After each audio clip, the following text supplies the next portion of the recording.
जब इनको वोट मांगना होता है तो ये गली गली आते हैं, दरवाजे दरवाजे पे आते हैं। आज जब सब इतना नुकसान हुआ है तो क्यों नहीं सर्वे करने के लिए आए? इनको दरवाजे पे आना चाहिए था, सर्वे करने के लिए आना चाहिए था, लेकिन कोई भी नहीं आया। अपनी बेटी के लिए कुछ जेवरात बना रखे थे, वो भी बह गए, कुछ नहीं बचा। का जितना राशन तय था सब डूब गया, सब बह गया। नमस्कार, स्वागत है आपका। न्यूज़ को देख रहे हैं आप और मैं हूं आपके साथ लता।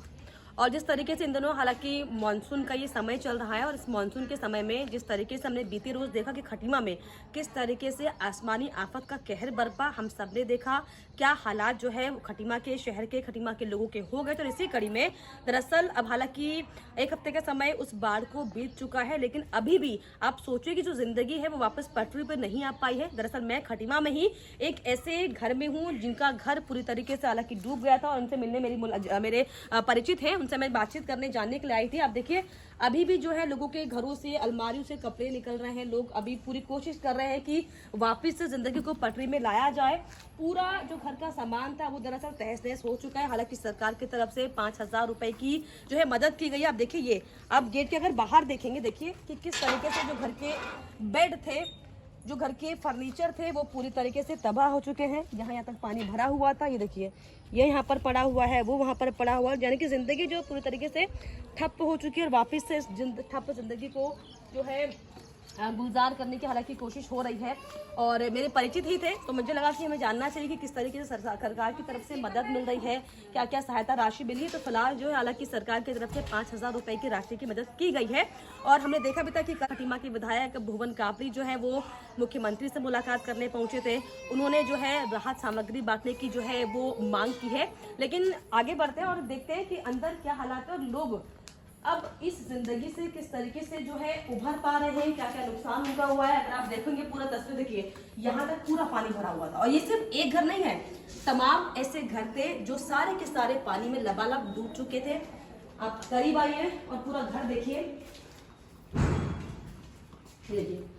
यहाँ पर पूरी जिंदगी देखिए किस तरीके से पूरा पानी घरों में भर चुका था। पूरा सामान अभी भी, मतलब आप सोचिए कि एक हफ्ते से ज्यादा का समय हो चुका है, पूरा घर अभी भी तहस नहस है। ये देखिए एक मिनट, बर्तन किचन के वैसे ही पड़े हुए हैं, घरों के सामान, क्योंकि फर्नीचर खराब हो चुका है। तो फर्नीचर अगर आप तस्वीरें देखिए किस तरीके से, हालांकि जो पूरा फर्नीचर यहाँ का है वो घर के बाहर पड़ा है क्योंकि पूरा फर्नीचर खराब हो चुका है। जो कुछ बचा कुचा सामान है वो दरअसल आप साफ तौर पर देख सकते हैं कि किस तरीके से पूरा पानी में धराशायी हो चुका है। दीवारों में देखिए यहाँ तक अगर निशान है तो इसका मतलब यहाँ तक पूरा पानी रहा होगा। और छोटे छोटे बच्चे इस घर में रहते हैं, तो किस तरीके से उस समय में, उस काली रात में इन सभी परिवार ने अपनी जान बचाई, ये भी दरअसल बहुत ज़्यादा महत्वपूर्ण है। ऐसे में जो परिवार के जन हैं उनसे हम बातचीत करेंगे और जानेंगे कि उस रात क्या हुआ और कब ऐसी नौबत आन पड़ी कि उन्हें अपने घर से भागना पड़ा। देखिए यहाँ पर भी देखिए पूरा फर्नीचर जो है खराब हो चुका है और ये सिर्फ 2 कमरे, मैं आपको 2 कमरे अभी और दिखाऊंगी कि किस तरीके से पूरा सामान जो है वो तहस नहस हो चुका है। पूरी बारिश में, मात्र 2 से 3 दिन की ये बारिश थी और मानसून की पहली बारिश थी। आप सोचिए कि क्या नगर निगम के इंतजाम यहाँ पर किए गए होंगे, निकाय चुनाव भी आने वाला, और ऐसे में क्या प्रबंध किए थे खटीमा में कि 2 दिन की बारिश में पूरा खटीमा डूब गया। हुआ कब आप भागे, कैसे आपको लगा कि यहाँ से हमें निकलना चाहिए, क्या पूरी आप बीती थी? हम लोग यहाँ पे नए थे, हमको नहीं मालूम था यहाँ पे इतनी बारिश होती में पानी इतना भर जाता है। बाहर तो पानी भरा हुआ था, हमें 3 साल हुए यहाँ रहते हुए, हमको इतना नहीं पता था कि घर के अंदर पानी इतना तेजी से आएगा। इतना तेजी से पानी आया कि हम अपने घर की कोई बचाव नहीं कर पाए। बस अपने बच्चों को लेके जीने सीढ़ियों पे जाके बैठ गए थे, लेकिन यहाँ बचाव करने के लिए कोई नहीं आया। घर का जितना राशन तय था सब डूब गया, सब बह गया। कुछ नकदी था, कुछ मैं अपनी बेटी के लिए कुछ जेवरात बना रखे थे, वो भी बह गए, कुछ नहीं बचा। और घर का जितना सामान था वो सब बर्बाद हो गया। रात हुआ, पूरा दिन बीता, हमारे बच्चे, छोटे छोटे बच्चे हमारे भूखे प्यासे चिल्ला रहे थे, कोई हेल्प करने के लिए नहीं आया। हम लोग फंसे हुए थे, पूरा दिन हो गया। मेरा लड़का फ़ोन करता रहा नाव वालों के लिए, लेकिन कहीं से हेल्प नहीं मिल रही थी। फिर एक शाम के 4 बजे छत के ऊपर चढ़ा, एक इधर नाव आई हुई थी, फिर उन लोगों को बुलाया, फिर वो लोग आए, उन लोगों ने हमको यहाँ से निकाल के फिर हम अपने लुइया हेड गए। लुइया हेड में हमारे मिलने वाले थे, उन लोगों ने हमारी बहुत मदद करी। फिर हम तीसरे दिन अपने घर में आए, अपने घर को अस्त व्यस्त सब ऐसा ही देखा। फिर कुछ बच्चे आए, उन लोगों ने हमारे घर की सारी सफाई कराई, बेड वगैरह। सरकार की तरफ से कोई मदद मिली जिससे पूरा सामान आपका खाक हो चुका है? कोई भी मदद नहीं मिली। 5,000 का चेक मिला है केवल मुझे, जो 5,000 में क्या होता है। मुझे कोई भी मदद नहीं मिली, ना यहाँ कोई इंक्वायरी करने के लिए आया। खाने खाने के लिए हम लोग तरस रहे थे, बस हमारे मिलने वालों ने जो भी हेल्प करा, हमारे मिलने वालों ने ही हेल्प करा है, बाकी किसी ने हमारा हेल्प नहीं करा है। यहाँ के विधायक आपसे मिलने नहीं आए? कोई भी नहीं आया, ना विधायक आया, ना कोई भी नहीं आया हमको मिलने की, यहाँ पे मिलने की। मगर जब इनको वोट मांगना होता है तो ये गली गली आते हैं, दरवाजे दरवाजे पे आते हैं। आज जब सब इतना नुकसान हुआ है तो क्यों नहीं सर्वे करने के लिए आए? इनको दरवाजे पे आना चाहिए था, सर्वे करने के लिए आना चाहिए था, लेकिन कोई भी नहीं आया। अब हम क्या कर सकते हैं? कोई गिरफ्ती नहीं बना पाएंगे, क्या करेंगे? और मैं क्या बताऊं सबको। तो फिलहाल अभी जो रोजी रोटी कैसे चल रही है? रोजी रोटी भी इंतजाम हमारे एक हफ्ते तक तो जितने हमारे मिलने वाले थे वो खाना अपने घर से बना बना के लाते थे। अब घर से राशन पूरा राशन हमको दे के गए हैं घर पे।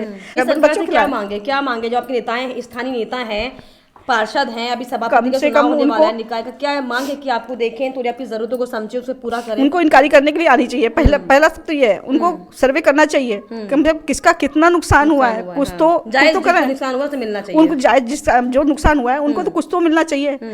5,000 का चेक दिया, उसमें क्या होता है, क्या कर सकते हैं?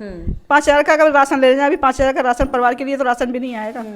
तो घर पे आगे सर्वे करना चाहिए और हम लोगों को कुछ हेल्प मिलनी चाहिए, कुछ हेल्प मिलनी चाहिए। सही बात है। आप सोचिए कि जहाँ जिसका पूरा घर उजड़ गया हो, वो क्या 5,000 रुपए की सिर्फ कीमत से क्या पूरा अपना घर बसा पाएगा? देखिए किस तरीके से अभी जो है घर की औरतें अभी भी सामानों को देख रही है, क्या क्या जरूरी सामान है, क्या नहीं जरूरी सामान है, क्योंकि जिस तरीके से हालात यहाँ पर हो गए थे।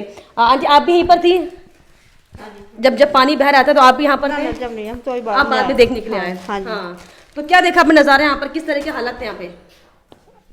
चलो कोई बात नहीं। तो चलिए फिलहाल जो है आप सोचिए कि क्या स्थिति, अगर आप देखो पूरा तो घर की स्थिति हो गई है। और ये सिर्फ सिर्फ 2 कमरे, आप देखिए वहाँ पर अगर आएंगे तो ये सिर्फ खटीमा का भी एक घर मैं आपको दिखा रही हूँ। आप अगर आएंगे खटीमा में देखेंगे पूरे घरों में इस तरीके के जो हालात है, जहाँ पर पूरे घर बंजर हो चुके हैं। देखिए सामान देखिए किस तरीके से फैला हुआ है। ये देखिए पूरे फर्नीचर बाहर है, जो कुछ बचा कुचा सामान है वो दरअसल अब जिंदगी की जद्दोजहद के लिए यहाँ पर इस्तेमाल किया जा रहा है। तो अब बस जो बाढ़ पीड़ित है, कह सकते हैं आपदा पीड़ित है, उनका सिर्फ ये कहना है कि सिर्फ 5,000 रुपए की कीमत से क्या उनकी जिंदगी का गुजर बसर हो जाएगा? क्योंकि अब निकाय चुनाव भी नजदीक है और ऐसे में क्या नगर निगम की व्यवस्थाएं थी, क्या ये व्यवस्था थी कि लोगों के घरों में पानी घुस जाए? ये सरकार को सोचना चाहिए। लेकिन ऐसे में क्या आपको लगता है, क्योंकि अब निकाय चुनाव नजदीक और ऐसे में जिस तरीके से जो पहली बारिश ने सरकार की नगर निगम की पोल खोली है, इस पर किस तरीके से जो है कार्रवाई होनी चाहिए?